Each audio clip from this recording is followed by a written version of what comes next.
আসসালামু আলাইকুম। আজকে আমরা আলোচনা করব চেঞ্জিং সেন্টেন্সের আরেকটি গুরুত্বপূর্ণ টপিক, এক্সক্লেমেটরি টু অ্যাসার্টিভ।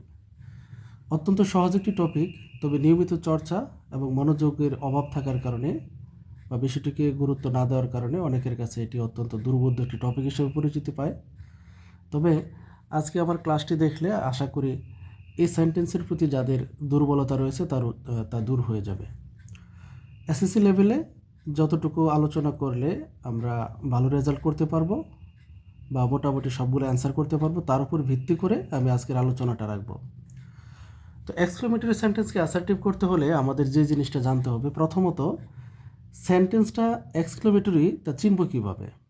কারণ আমাদের চেঞ্জিং সেন্টেন্সে যখন ডান পাশে ডিরেকশনটা দেওয়া থাকে সেখানে কিন্তু লেখা থাকে অ্যাসার্টিভ, অর্থাৎ আমাকে অ্যাসার্টিভ করতে হবে। কিন্তু এটা যে এক্সক্লেমেটরি তা হয়তো অনেকে নাও চিনতে পারি। খুব সহজভাবে চেনা যায়, সেটা হচ্ছে যদি সেন্টেন্সের ভিতরে এক্সক্লেমেশন সাইন বা আশ্চর্যবোধক চিহ্ন থাকে তাহলে সেটা এক্সক্লেমেটরি সেন্টেন্স। এই এক্সক্লেমেটরি সেন্টেন্সকে যখন আমরা অ্যাসার্টিভ করব, আমি বলবো আমরা তিনটি বিষয় খেয়াল রাখব। অর্থাৎ আমি সকলের সহজভাবে বোঝার জন্য তিনটি টাইপ নিয়ে আলোচনা করে থাকি। তো আমার 1 নম্বর টাইপ হচ্ছে, যখন আমি দেখলাম এটা এক্সক্লেমেটরি সেন্টেন্স অর্থাৎ আশ্চর্যবোধক চিহ্ন রয়েছে, আমি দেখব এটা কিভাবে শুরু হয়েছে, অর্থাৎ তিনটা টাইপের মধ্যে কোন টাইপ। এখন তিনটা টাইপ কি যদি একটু বলি।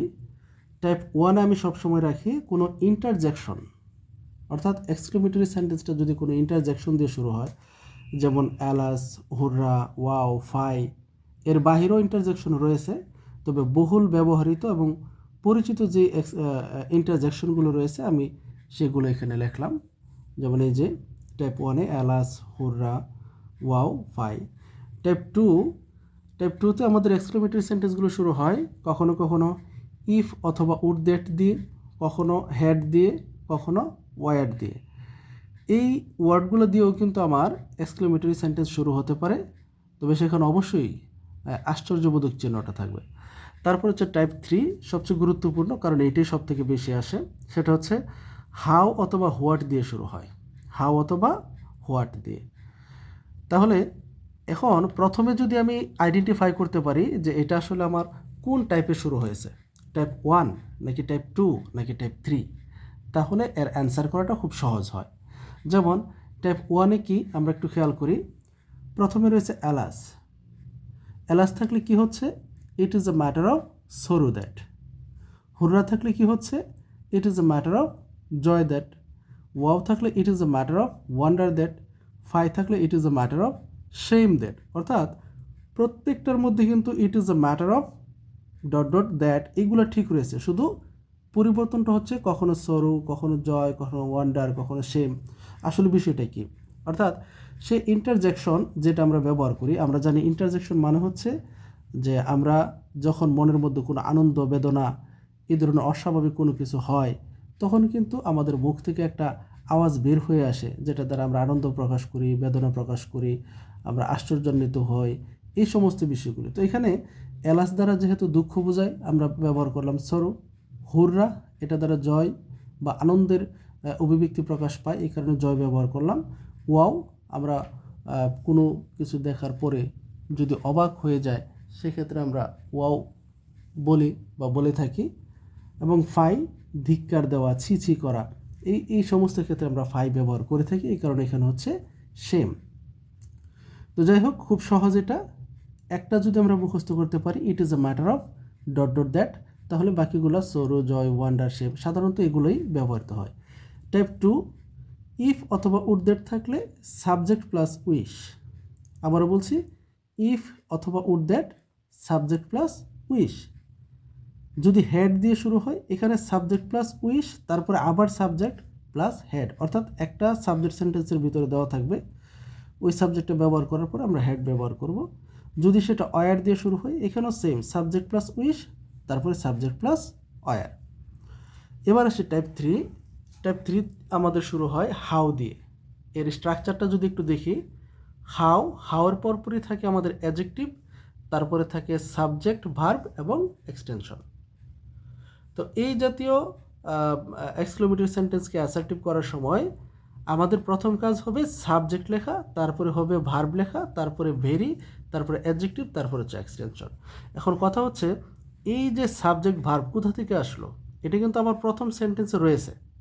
হ্যাঁ, যখন আমার এক্সক্লেমেটরি ছিল তখন কিন্তু এই যে সাবজেক্ট ভার্ব, তাহলে সরাসরি এই সাবজেক্ট ভার্বটা আমরা এখানে নিয়ে আসলাম এবং সাবজেক্ট ভার্বের অবস্থানটা কোথায় এটাও কিন্তু আমি স্পষ্ট করে দিয়েছি। শুরুতে হাও, তারপরে অ্যাডজেক্টিভ, তারপরেই কিন্তু সাবজেক্ট ভার্ব। আমরা জাস্ট এখান থেকে পিক আপ করে এখানে নিয়ে আসব। তারপরে আমি কিন্তু হাও লিখলাম না, এর পরিবর্তে লিখলাম কি ভেরি। তারপরে অ্যাডজেক্টিভ এখানে যা ছিল এখানেও তাই, এখানে এক্সটেনশন ছিল এখানেও এক্সটেনশন। অর্থাৎ নতুন কাজ কিন্তু তেমন কিছুই নেই, শুধু হাওয়ের পরিবর্তে আমি ভেরি লিখলাম আর বাকিগুলো জাস্ট একটু গুছাইয়ে দিলাম। শুধু আমাদের মনে রাখতে হবে স্ট্রাকচারটা। তারপরে যদি সেটা হোয়াট এ অথবা হোয়াট এন দিয়ে শুরু হয়, এরপরে থাকতে পারে নাউন অথবা অ্যাডজেক্টিভ প্লাস নাউন, তারপরে আবারও সাবজেক্ট ভার্ব এক্সটেনশন। সেম আগেরটার মতো কি করব আমরা, শুরুতে সাবজেক্ট ভার্ব লিখব। কোথা থেকে আনলাম, এইখানে রয়েছে এক্সক্লেমেটরি সেন্টেন্সে। তারপরে আমরা নিব কি এ ভেরি অথবা এ গ্রেট। এখন কখন এ ভেরি হয় কখন এ গ্রেট হয় সেটা একটু পরে বলতেছি। এ ভেরি অথবা এ গ্রেট একটা লেখার পরে আমাদের যে নাউন ছিল অথবা অ্যাডজেক্টিভ প্লাস নাউন ছিল সেটা লিখব, তারপরে এক্সটেনশন। মোট বিষয়টা কি দাঁড়ালো, অতিরিক্ত তেমন কোনো কিছুই কিন্তু আমাদের আনতে হচ্ছে না, সব কিছুই আমাদের এখানে রয়েছে। শুধু এ ভেরি এ গ্রেট আর হাউ দিয়ে শুরু হলে ভেরি, এতটুকুই আমাদের কাজ। আর বাকি সব কিছু কিন্তু আমাদের এখানে রয়েছে। আমরা একটু কয়েকটা সেন্টেন্স দেখি। আমরা এবার একটু প্র্যাকটিস করি। 1 নম্বর সেন্টেন্সটা, অ্যালাস আই এম আনডান। আমি কিন্তু বলেছিলাম আমরা প্রথমেই খুঁজবো আমাদের টাইপ 1 রয়েছে কিনা। টাইপ 1 কি, কোনো ইন্টারজেকশন দিয়ে শুরু হওয়া। হ্যাঁ, অ্যালাস ইন্টারজেকশন দিয়ে শুরু হলো, তাহলে এখানে it is a matter of আমরা লিখে ফেলবো শুরুতেই। সেন্টেন্সটা ছিল অ্যালাস আই এম আনডান। যাই হোক, ভিতরে যাই হোক, এখানে অ্যালাস ইন্টারজেকশন পাইলাম, it is a matter of. এবার আসি, অ্যালাস কি প্রকাশ করে, দুঃখ, তাহলে লিখবো আমরা সরো। তারপরে দ্যাট, বাকি কি থাকলো, আই এম আনডান, একেবারে অপরিবর্তিত লিখে দিব আমরা, আই এম আনডান। ঠিক আছে, এখানে কিন্তু আর তেমন কোনো কাজই আমরা করলাম না, শুধু অ্যালাসের পরিবর্তে লিখলাম it is a matter of sorrow that, বাকি যা ছিল তাই লিখলাম। দ্বিতীয় সেন্টেন্সে যদি যাই, হুররা we have won the match.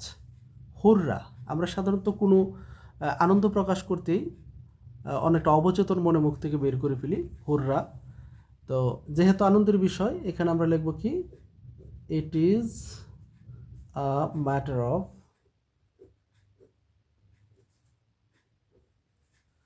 যেহেতু আনন্দ লিখব কি, জয় দ্যাট, বাকি অংশ একেবারেই অপরিবর্তিত, অর্থাৎ we have won the match. ঠিক আছে, টাইপ 1 কিন্তু আবার চলে গেল দুইটা ইন্টারজেকশন দিয়ে। এবার আসি 3 নম্বর সেন্টেন্সটা, if I were king. Exclamatory sentence কিন্তু শুরুতে ইন্টারজেকশন ওইগুলো নেই, কিন্তু আবার রয়েছে কি, ইফ। আমরা টাইপ 2তে পড়েছিলাম যে ইফ উড দ্যাট এগুলো থাকবে, সেক্ষেত্রে কি লিখবো, সাবজেক্ট প্লাস উইশ। সাবজেক্ট মানে এই যে এই সাবজেক্টটা আছে, আমরা এখান থেকে নিই আই উইশ। এখন বাকি কি থাকলো, আই ওয়ার এ কিং, লিখে দিব আমরা আই ওয়ার এ কিং, ব্যাস হয়ে গেল। পরেরটাতে যাই, had I the wings of a bird. এটাও কিন্তু আমার টাইপ 2। যদি কেউ ভুলে যায়, একটু পিছনে আমি আলোচনা করেছি, একটু আগে আলোচনা করেছি যে হেড দিয়েও আমাদের শুরু হতে পারে, হেড দিয়ে শুরু হতে পারে, সেটা টাইপ 2। এখানেও লিখবো আমরা সাবজেক্ট প্লাস উইশ, অর্থাৎ আই উইশ। তারপরে কি লিখবো, হেডের পরে যা রয়েছে, অর্থাৎ আবারও সাবজেক্ট, তারপরে হেড। আমরা একটু পিছনে গেলেই দেখতে পাবো, আলোচনা করেছি কিন্তু, আই উইশ আই হ্যাড, বাকি অংশটা লিখে দেব, the wings of a bird. পরবর্তী সেন্টেন্সে যায়, how charming the scenery is. আমরা পরবর্তী সেন্টেন্সটা দেখি, how charming the scenery is, অর্থাৎ এটা কিন্তু আমাদের টাইপ 1-এ নেই, টাইপ 2তেও নেই, মানে টাইপ 3 হাউ দিয়ে শুরু হয়েছে। কি করব, সাবজেক্ট ভার্বটাকে লিখে দিই। কোথায় রয়েছে সাবজেক্ট ভার্ব? ইজ হচ্ছে আমার ভার্ব, আমরা জানি ভার্বের পূর্বে থাকে সাবজেক্ট, তো দ্য সিনারি হচ্ছে সাবজেক্ট। লিখবো আমরা the scenery is, subject verb লিখে ফেললাম। তারপরে বলছিলাম কি সাবজেক্ট ভার্ব লেখার পরে আমরা লিখবো ভেরি, তারপরে অ্যাডজেক্টিভ কি রয়েছে, charming,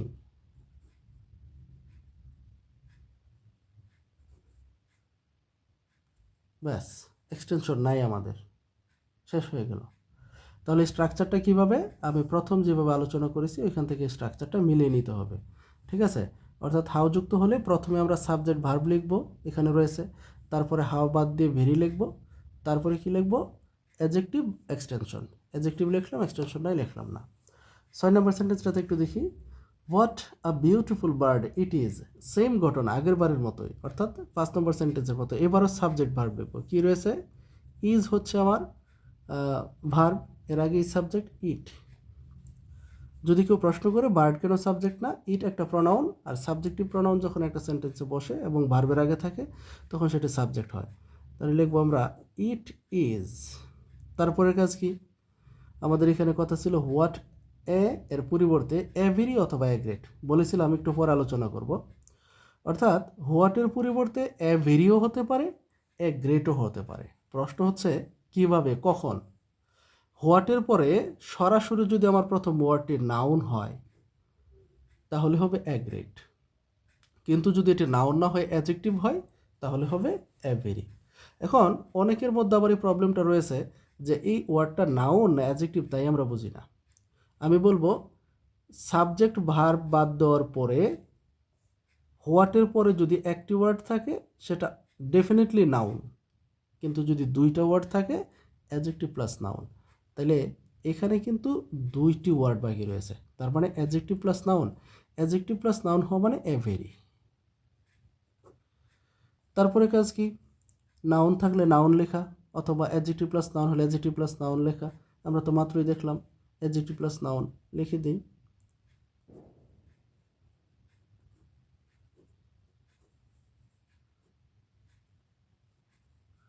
it is a very beautiful bird, তারপরে এক্সটেনশন, কিন্তু নাই এক্সটেনশন, যা রয়েছে তাই।